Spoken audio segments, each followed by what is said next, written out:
daga cikin abubuwan da suke kashe azzakari suke lalata shi akwai shaye-shaye, smoking, shan sigari ko shan wiwi ko shan ƙwayoyi abubuwa ne waɗanda suke kashe mazakutan ɗan adam kai tsaye.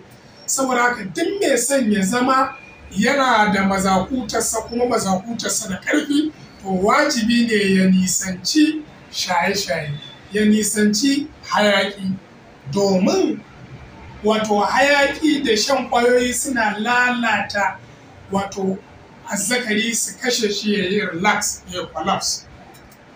Abu na gaba, giya.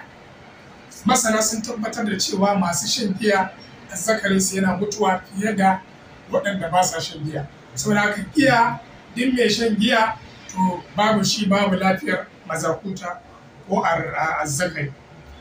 Abu na gaba daga cikin abubuwan da suke lalata azzakari shine rashin samun wadataccen bacci. Duk mutumin da ya zama baya